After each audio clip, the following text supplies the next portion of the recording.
You begin in a quiet village under a pale moon, where fear hums softly in every heart. This is where the story of the witch trials begins, not in fire, but in the biology of fear itself. You'll drift through the science of the amygdala, the body's stress response, and how imagination turns unease into terror. Fear, you'll discover, is not a monster outside us. It is a pattern within. The night is still. A soft wind whispers through the crooked chimneys of a small 17th century village. The moon hangs pale above the rooftops, spilling its milk-white glow across empty lanes. You hear the faint creak of wooden shutters, the slow sigh of someone awake past midnight, listening, not to music or laughter, but to silence, a silence heavy enough to carry meaning. In this village, fear breathes quietly. It doesn't shout or roar. It hums, low and constant, like the quiet vibration of a string pulled too tight. The people here don't yet call it witchcraft. They only know that the air feels wrong. The cows refuse to give milk. A child coughs through the night. A shadow crosses a window when no one is there. And deep in their chests, a pulse quickens. An old instinct stirs. You can feel it too. That small flicker of unease that lives in every human being. The same one that once made your ancestors freeze at the sound of rustling grass, unsure if it was wind or predator. The same spark that still runs through you when you hear a strange noise in the dark. Fear is ancient. It's older than language, older than belief. It lives inside the architecture of the brain, waiting, watching. At the center of this architecture lies a small almond-shaped structure, the amygdala.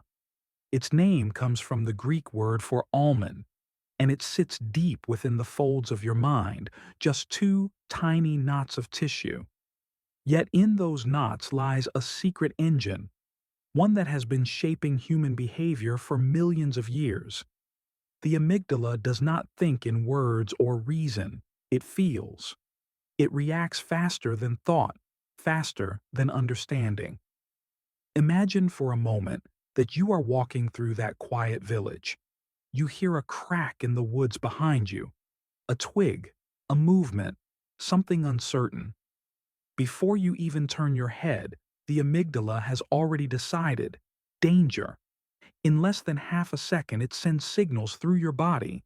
Your heart begins to race, your breath shortens, your pupils widen.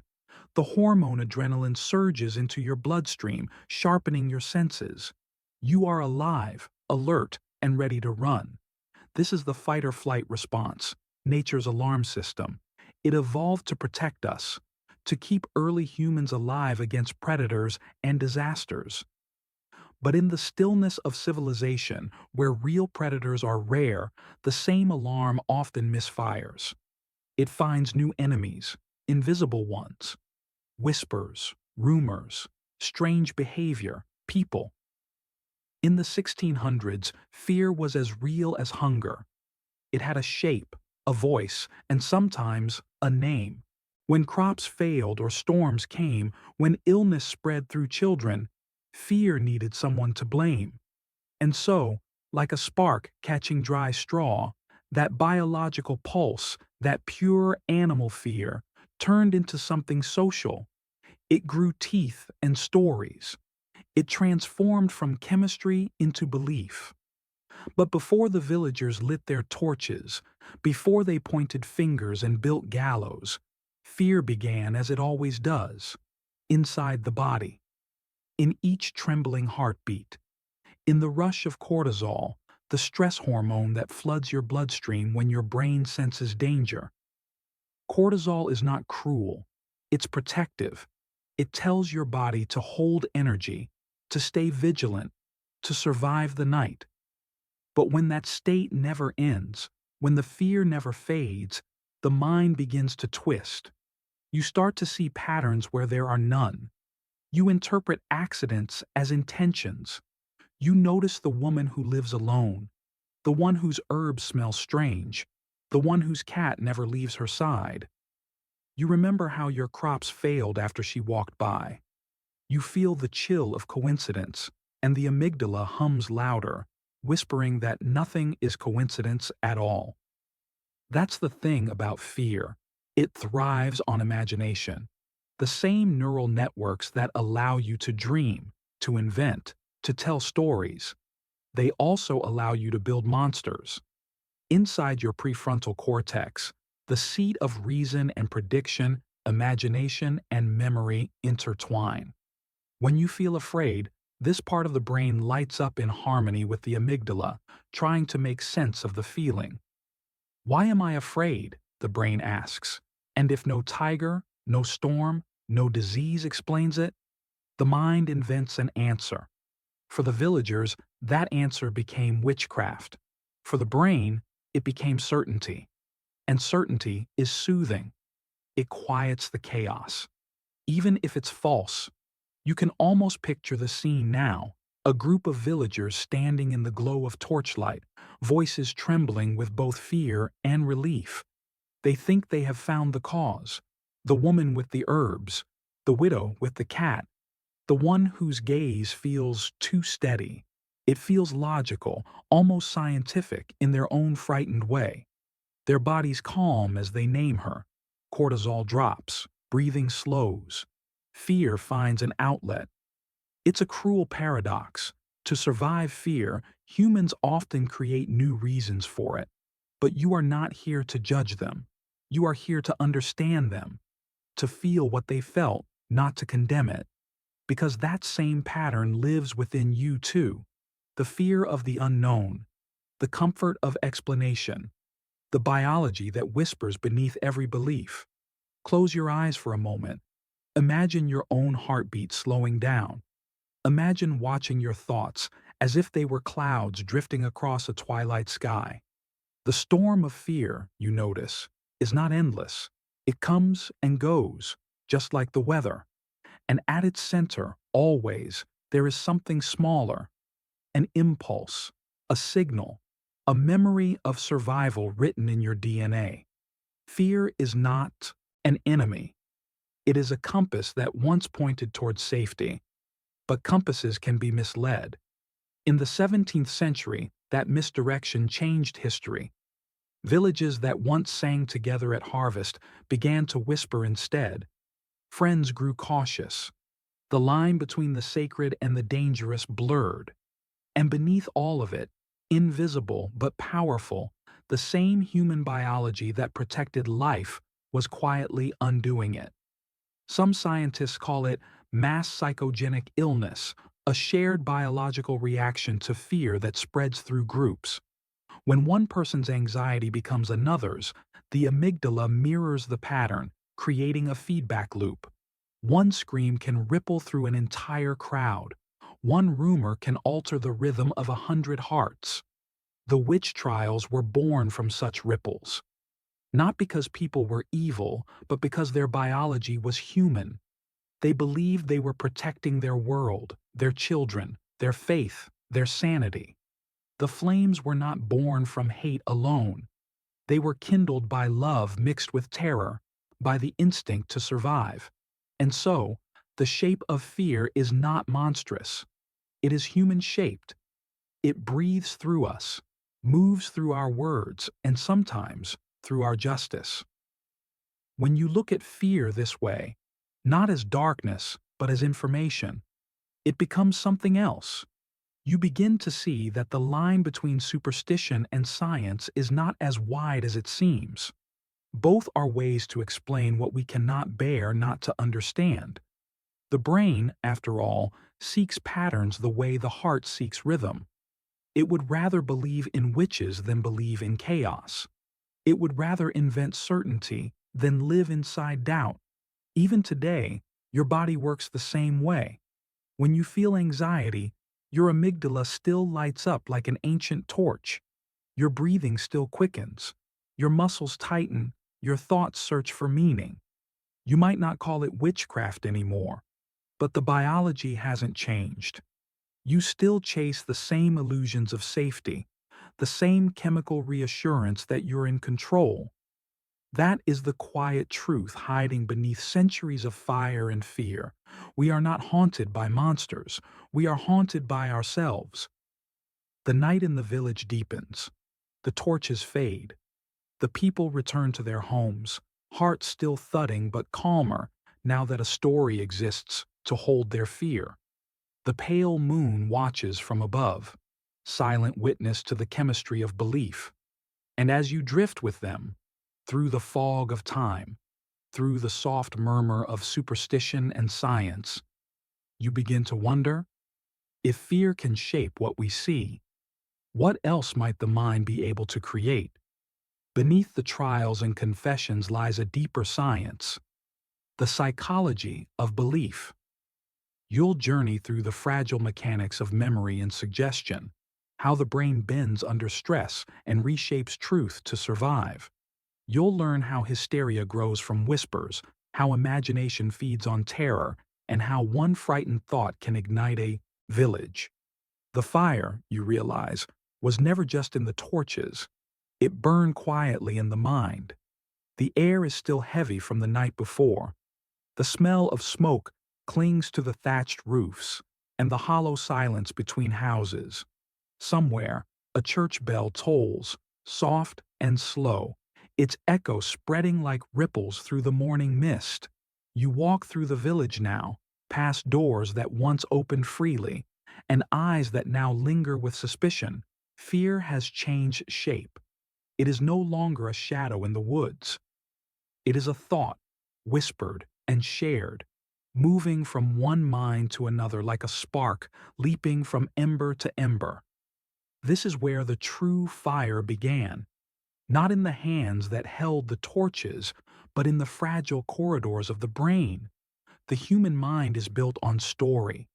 From the moment you wake, your brain gathers sensations, light, sound, breath, and weaves them into meaning. That meaning becomes your reality. But meaning, like fire, can spread beyond control when the air is thick with fear. When people are frightened, their hippocampus, the part of the brain that shapes memory, begins to falter. Under stress, the hormone cortisol floods the body once more, and the delicate work of memory becomes distorted. What you see blends with what you imagine. What you hear becomes what you believe. And soon, imagination and memory are no longer separate at all. Picture it. A woman swears she saw her neighbor dancing under the moonlight, whispering strange words. But that night was dark. She was tired. Her heart had been racing all week from sleeplessness and worry. Her mind, desperate to find a cause for the unease, begins to fill the gaps. When she recalls the memory again, under questioning, under pressure, under the gaze of others, it changes. It sharpens, gains color, detail, conviction. She remembers a flicker of firelight, a dark bird overhead. She remembers hearing the name of the devil. The mind is a storyteller, but under stress it becomes a painter too, adding color where there was none, lines where the canvas was blank. Scientists call this memory reconstruction, the brain's habit of rebuilding the past each time we recall it, like a fragile house that's never quite the same when rebuilt. Every time a story is told, it shifts, becoming smoother, more certain, more believable. And in the echoing chambers of a fearful village, each retelling feeds another. You can almost feel it, one mind influencing another. The frightened woman's trembling words reach the next house, and the next. A rumor becomes a recollection, and recollection becomes evidence. What started as a single spark of imagination now leaps across an entire community, burning away reason as it goes. This is collective hysteria, or what psychologists call a shared delusion. It doesn't mean madness, it means resonance. Human minds are not isolated islands. They are open fields connected by invisible roots. When enough fear passes through these roots, it spreads through tone, expression, posture, breath. You can catch fear the way you catch a cold. The villagers don't see this happening. They think they are becoming certain, when in truth, their certainty is the symptom. Fear turns inward, becomes memory, becomes belief. And belief, once ignited, is the most powerful fire of all. Close your eyes for a moment and imagine what belief feels like in your body. There's warmth there, isn't there? A tightening in the chest, a pulse of conviction. To believe something deeply, whether in faith, in love, or in fear, is to feel it as truth in your muscles, not just your mind. That's because belief is not a single thought, it's a network. It engages emotion, reward, memory, and even motor response. The same circuits that make you move your hand can make you swear an oath. During the witch trials, belief took on the weight of survival. To believe meant to belong. Doubt was dangerous. Doubt meant you might be next. And so, belief spread, not as an idea, but as protection. The fire burned hotter in those who feared it most. You might wonder how an entire community could turn on its own, how mothers could accuse daughters, how friends could testify against friends. But in the glow of fear, the brain's wiring changes. The prefrontal cortex, the part responsible for rational thought, dims like a candle in the wind. In its place, older systems awaken: instinct, mimicry, loyalty. The social brain takes control. You follow the crowd because your biology insists it's safer than standing alone. And so they gathered, in the town square, in churches, in courts. They listened to testimonies shaped by trembling memories and anxious dreams. Every word spoken added fuel to the collective flame. The judges didn't see hysteria. They saw justice. The villagers didn't feel guilt. They felt righteousness. The fire in the mind is subtle that way. It hides behind certainty. Under questioning, those accused of witchcraft sometimes confessed, not because they were guilty, but because the brain, cornered and exhausted, seeks relief even in falsehood. The frontal lobe, fatigued by terror and sleeplessness, begins to misfire. Imagination and memory blur again, and a person begins to picture the very thing they're accused of. In time, the image becomes real. They can see themselves at the Sabbath, can feel the devil's hand, can hear the chant. It's not a lie. It's a psychological escape, a surrender to survive. Confession becomes catharsis. The fear of the unknown replaced by the comfort of a story that fits. And the village, hearing those words, sighs in relief. Because now, the evil has a name again. The fire finds direction. But belief has its own physics. Once in motion, it resists change. Even when evidence crumbles, even when innocence shines through, belief holds. The brain rewards it with dopamine, the neurotransmitter of certainty and satisfaction. You feel good when you are sure, even when you are wrong. This is how entire societies can cling to impossible truths. Not from ignorance, but from biology. As you stand at the edge of that history, you might feel a quiet sorrow. But there's also recognition, because the same mechanics still hum within you. You've seen it before, how rumors spread, how outrage multiplies, how crowds echo each other's fears. The technology may have changed, but the circuitry has not. The fire has simply found new fuel. The mind is powerful, yes, but it is also fragile. A delicate chemistry of neurons that crave both safety and story. And when those two needs collide, story always wins. Take a breath. Listen to your own heartbeat, slow and steady. Imagine that ancient village fading into the mist, its echoes softening, its smoke dissolving into the sky. What remains is not judgment, but understanding. The quiet realization that beneath the witch hunts, beneath the madness and fear, there was only the human mind trying desperately to make sense of its world. The fire was never evil. It was simply alive. It burned in the neurons that sparked imagination, in the whispers that became conviction, in the tears of those who thought they were saving their souls. It burned, too, in the hands of those who dared to question it, those who saw the illusion but could not yet explain it. And you begin to see that this, too, is part of what makes us human. The endless dance between truth and perception, science and story, belief and doubt. Because the fire in the mind has two faces. It can destroy or it can illuminate. One burns to consume, the other burns to reveal. As the last embers of that imagined fire fade, you're left with a question glowing softly in the dark, a question that hums beneath history and beneath your own thoughts tonight. If belief can burn a village, can understanding ever heal one? Now, the fire fades and the night deepens. You'll examine the psychology of superstition, how the brain fills silence with meaning and shadows with faces. From pareidolia to the comfort of certainty, this chapter explores why humans invent the unseen to explain the unknown. It's a quiet unraveling of fear, guiding you to see how belief, once born, can outlive the truth that created it. The fire has dimmed. The night breathes slower now, soft and endless.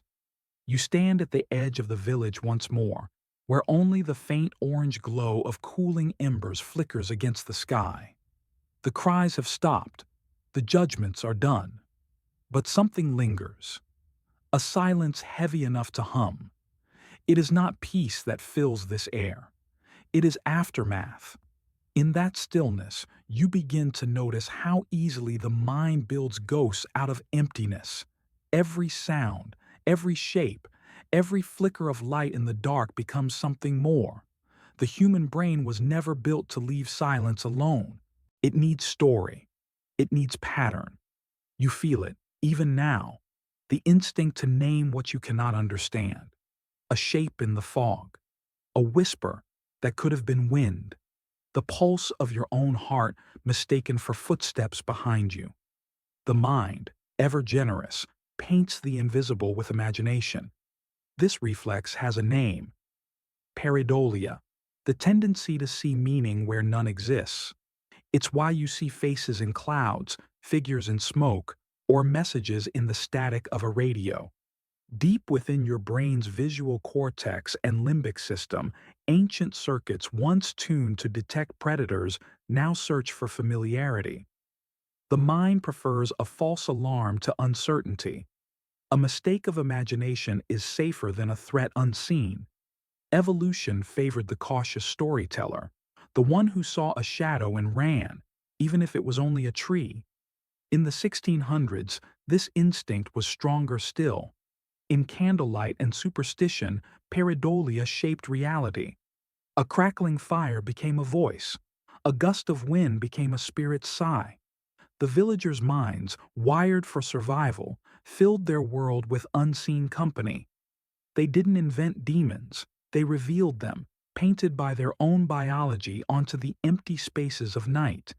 And so, the witch trials were not just acts of law or religion.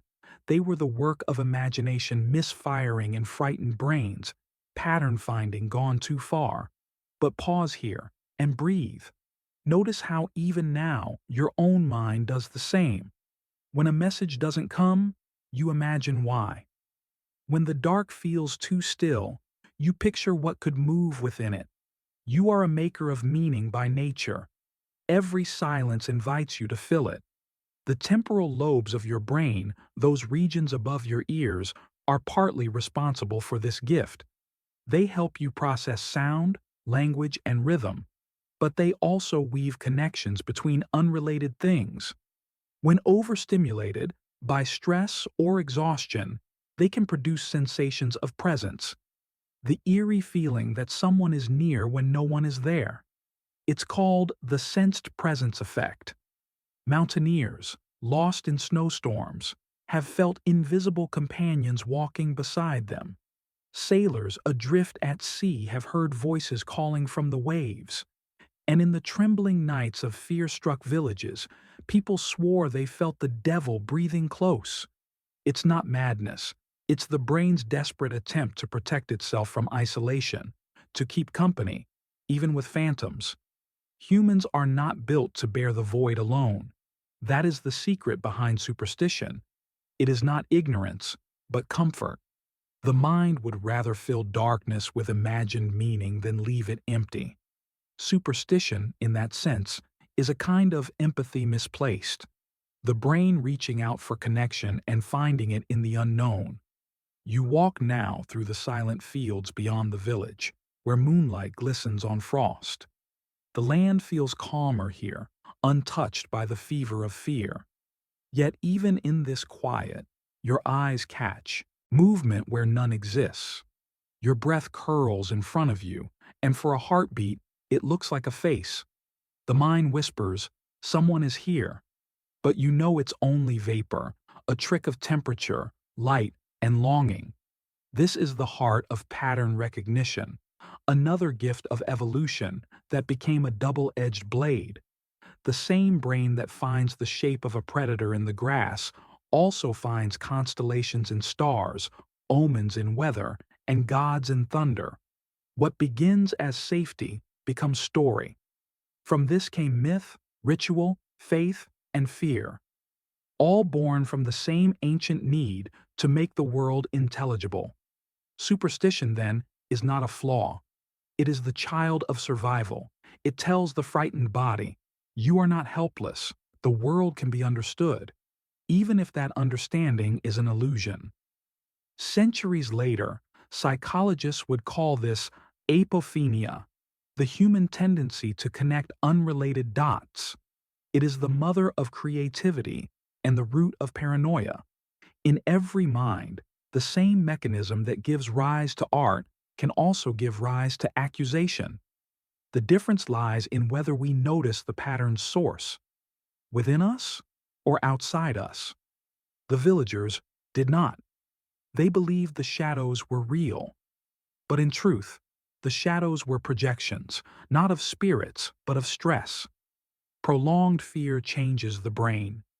The constant release of cortisol reshapes neural pathways, strengthening circuits of vigilance and weakening those of reason. The amygdala grows hyperactive, scanning endlessly for threat. The prefrontal cortex, that seat of rational thought, quiets under pressure. And so the mind, deprived of clarity, begins to see danger everywhere. The villager's world shrank to two dimensions: the innocent and the damned, the blessed and the cursed. In such binary vision, superstition thrives. Yet you understand this too. You felt how stress blurs perception, how exhaustion can make shadows move, how loneliness can turn silence into whispers.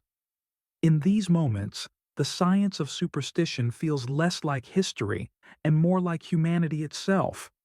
Fear writes stories in every century.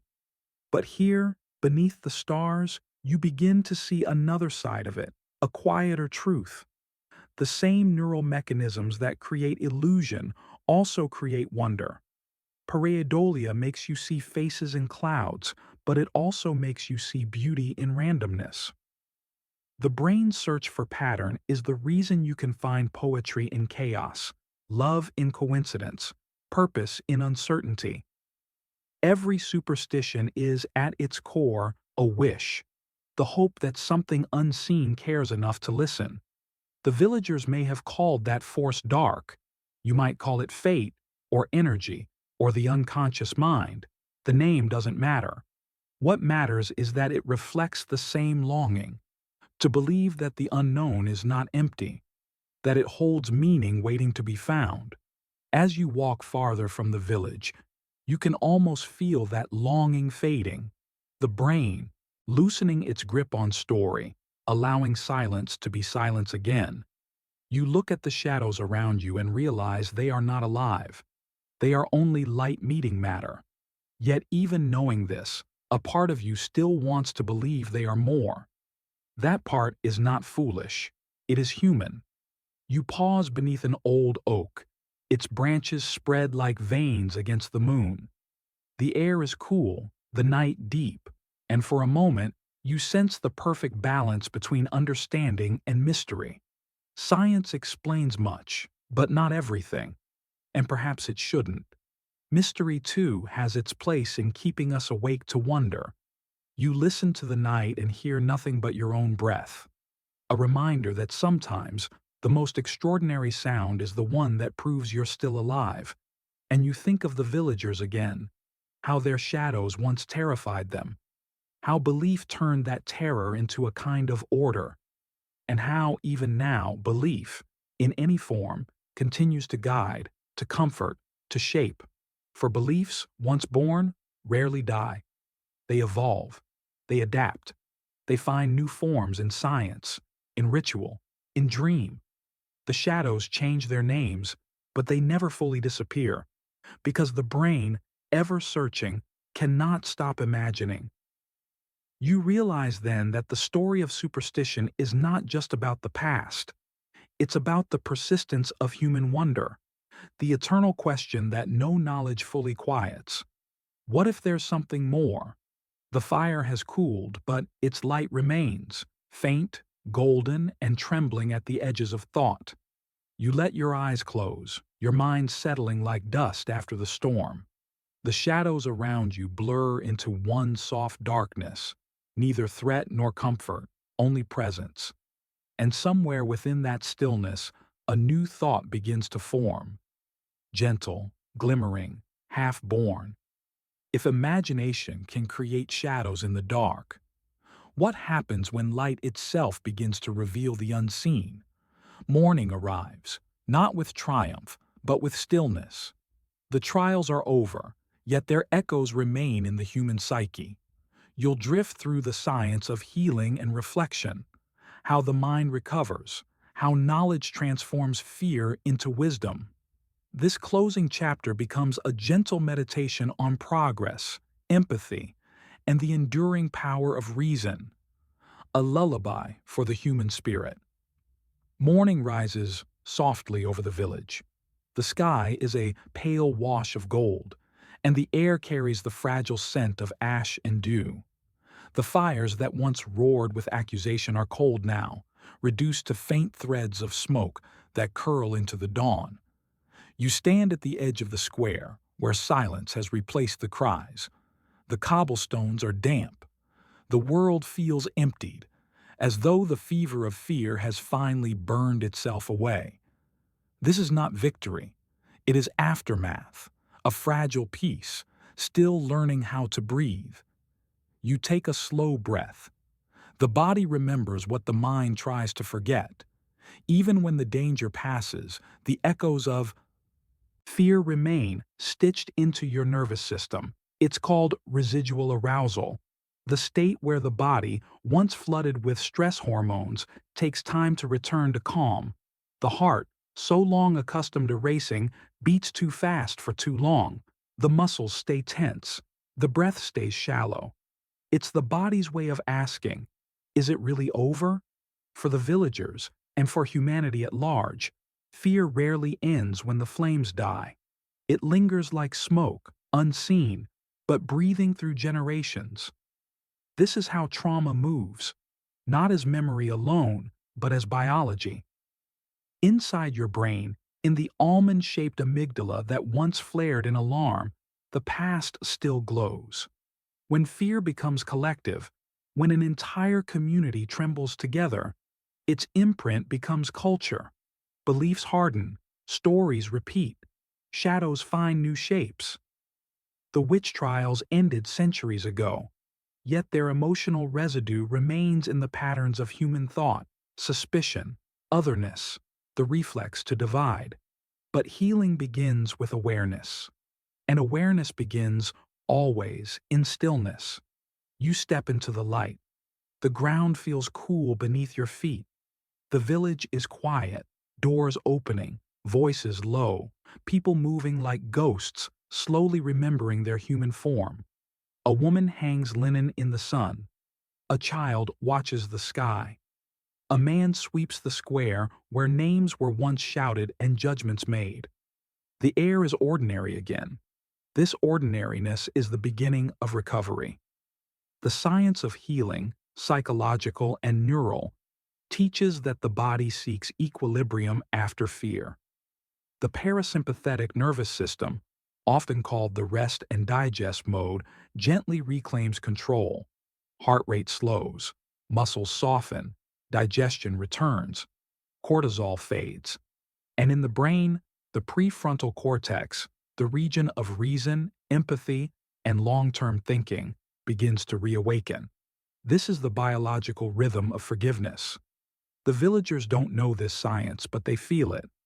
A mother offers bread to a neighbor. A boy places flowers on the steps of the church. Quiet gestures, small but radiant, acts of rehumanization. You feel it too. That soft pull toward compassion, the way sunlight warms what night had hardened. This is what happens when fear loosens its hold. The brain becomes capable of connection again. The circuits of empathy, dulled by stress, begin to spark. It is remarkable, and deeply human, how easily the mind returns to kindness once safety is restored. It's called neuroplasticity, the brain's ability to rewire itself. The very same mind that once imagined demons can learn to imagine understanding. That is the miracle of consciousness. Not perfection, but repair. You walk now beyond the square, toward the edge of the forest. The morning light filters through branches, each beam dusted with golden motes. It feels as though nature itself is exhaling. The forest, once feared as a place of witches and whispers, is simply forest again, alive with birdsong and the scent of moss. This transformation, from fear to familiarity, mirrors the healing process of the human mind. When trauma fades, perception changes. What once triggered alarm becomes integrated into a larger understanding.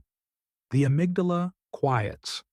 The hippocampus, keeper of narrative memory, helps the brain reshape the past into something that can be remembered without reliving it. This is how knowledge turns fear into wisdom, through retelling, through reframing, through reflection.